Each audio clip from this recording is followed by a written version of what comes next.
Pernah dengar soal murji'ah? Ini tuh salah satu aliran pemikiran yang penting banget tapi sekaligus sering banget disalahpahami dalam sejarah Islam. Sebuah nama yang jujur aja sampai sekarang masih memicu perdebatan sengit tentang apa sih arti iman yang sebenarnya? Nah, sebelum kita melangkah lebih jauh, coba deh kita renungkan pertanyaan ini dulu. Apa artinya menunda penghakiman? Pertanyaan ini tuh kuncinya. Dan nanti kita bakal lihat penghakiman ini bisa berarti banyak hal loh. Bisa soal dosa seseorang, bisa juga soal sikap politik. Oke, sekarang ayo kita selami lebih dalam. Buat ngerti gagasan murji'ah, kita harus mulai dari akarnya.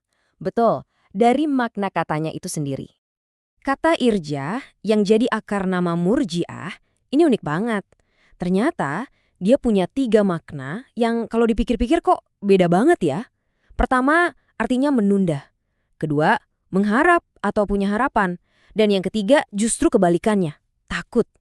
Gimana ceritanya satu kata bisa punya arti menunda, berharap, sekaligus takut? Nah, dari sini aja kompleksitas pemikiran mereka udah mulai kelihatan. Dari 3 makna tadi, yang paling nempel dan paling sering dibahas secara teologis adalah makna menunda. Tapi, apa sih yang mereka tunda? Inilah intinya.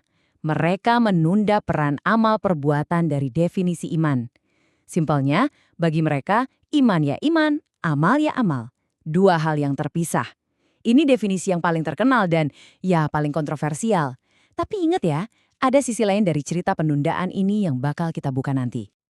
Jadi, apa aja sih keyakinan utama yang lahir dari pemahaman ini? Yuk, kita lihat poin-poin fundamental dari pemikiran murji'ah. Oke, ayo kita bedah satu persatu ajaran inti mereka. Pertama, iman itu cukup di hati dan diucapkan. Udah, titik. Kedua, dan ini nih yang paling bikin heboh, amal perbuatan itu bukan bagian dari iman. Implikasinya gede banget loh. Kalau amal bukan bagian dari iman, berarti iman itu sifatnya statis. Nggak bisa naik turun gara-gara perbuatan kita. Poin lainnya soal dosa. Menurut mereka, penghakiman atas dosa besar itu ditunda. Biar jadi urusan Tuhan di akhirat nanti, bukan urusan kita di dunia. Nah, di slide ini kita bisa lihat perbedaannya jelas banget.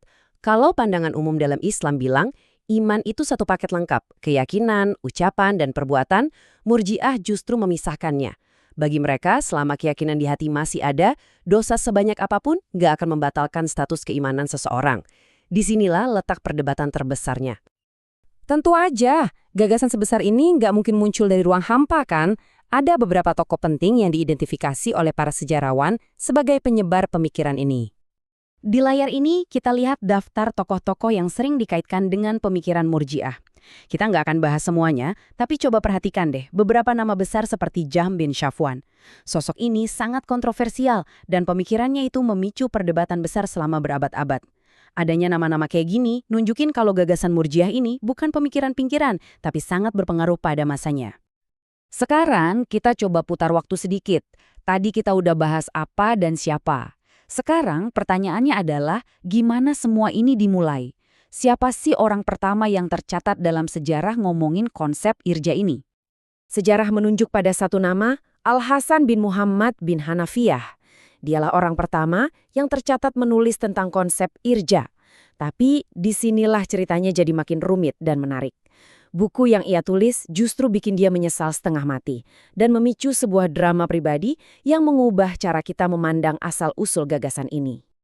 Yuk kita fokus pada kisah di balik buku Al-Hasan ini. Sebuah kisah tentang penyesalan dan sebuah nuansa yang sering banget hilang di telan sejarah.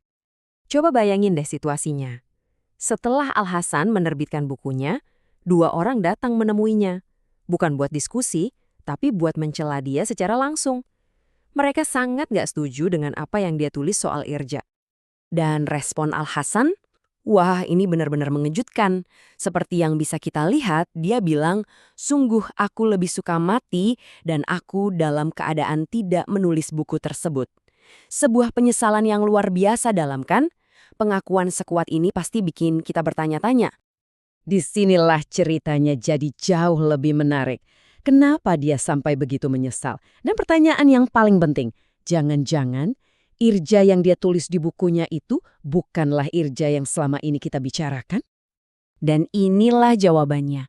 Ternyata ada 2 jenis irja, dan kita sering banget mencampur adukan keduanya. Irja yang ditulis Al-Hasan adalah irja politik.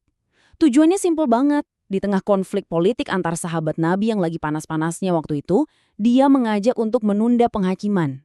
Jangan saling mengkafirkan, serahkan aja urusan mereka pada Tuhan. Ini jelas beda banget sama irja teologis yang kita bahas di awal, yang memisahkan iman dan amal secara total. Dan ini semua membawa kita pada pertanyaan penutup. Kisah Murji'ah, dari rumitnya makna kata sampai drama sejarahnya, membuktikan satu hal.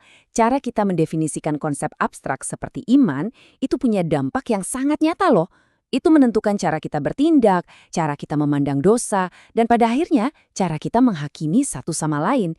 Jadi, pertanyaannya bukan cuma soal sejarah, tapi juga soal kita hari ini. Bagaimana definisi iman yang kita pegang membentuk masyarakat kita?